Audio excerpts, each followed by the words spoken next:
ವಸುದೇವಸುತಂ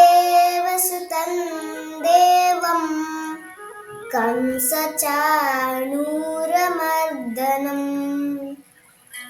ದೇವಕೀ ಪರಮಾನಂದಂ ಕೃಷ್ಣೌ ವಂದೇ ಜಗದ್ಗುರುಂ ಶ್ರೀಕೃಷ್ಣೌ ವಂದೇ ಜಗದ್ಗುರುಂ. ಜೈ ಶ್ರೀಕೃಷ್ಣ ಎಲ್ಲರಿಗೂ. ಶ್ರೀಕೃಷ್ಣನ ಕಥೆಗಳು. ಶ್ರೀಕೃಷ್ಣನಿಗೆ ಬೆಣ್ಣೆ ಎಂದರೆ ಪಂಚಪ್ರಾಣ.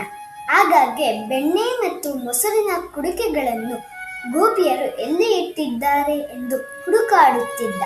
ಗೋಕುಲದಲ್ಲಿ ಗೋಪಿಯರು ನಿತ್ಯವೂ ಮೊಸರು ಕಡೆದು ಬೆಣ್ಣೆ ತೆಗೆಯುವುದರಲ್ಲಿ ನಿರತರು. ಶ್ರೀಕೃಷ್ಣ ಬೆಣ್ಣೆ ಕದಿಯುವುದರಲ್ಲಿ ನಿಸ್ಸೀಮ. ಇದರಿಂದಾಗಿ ಅವನನ್ನು ಬೆಣ್ಣೆ ಕಳ್ಳ ಎಂದು ಗೋಪಿಕಾ ಸ್ತ್ರೀಯರು ಪ್ರೀತಿಯಿಂದ ಕರೆಯುತ್ತಿದ್ದರು. ಶ್ರೀಕೃಷ್ಣ ಆಗಾಗ್ಗೆ ತಮ್ಮ ಮನೆಗಳಿಗೆ ಬಂದು ಬೆಣ್ಣೆ ಕದಿಯುತ್ತಾನೆ ಎಂದು ಗೋಪಿಯರು ಯಾವಾಗಲೂ ಯಶೋದೆಗೆ ದೂರುತ್ತಿದ್ದರು. ಶ್ರೀಕೃಷ್ಣ ಗೋಪಿಯರನ್ನು ಗೋಳೊಯ್ದುಕೊಂಡರೂ ಅವರಿಗೆ ಅವನಲ್ಲಿ ಅಪಾರ ಪ್ರೀತಿ. ಅವನ ದೈವಿಕ ಚೆಲುವು ಹಾಗೂ ಮುಗ್ಧತೆಗೆ ಅವರು ಮಾರು ಹೋಗಿದ್ದರು.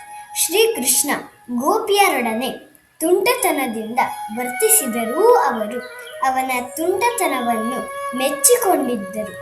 ನನ್ನ ಈ ಪುಟ್ಟ ಕಂದ ಈ ದಿನ ಏನು ಮಾಡುವನೋ ಎಂದು ಯಶೋದೆ ಆಗಾಗ್ಗೆ ಚಿಂತಿಸುತ್ತಿದ್ದಳು.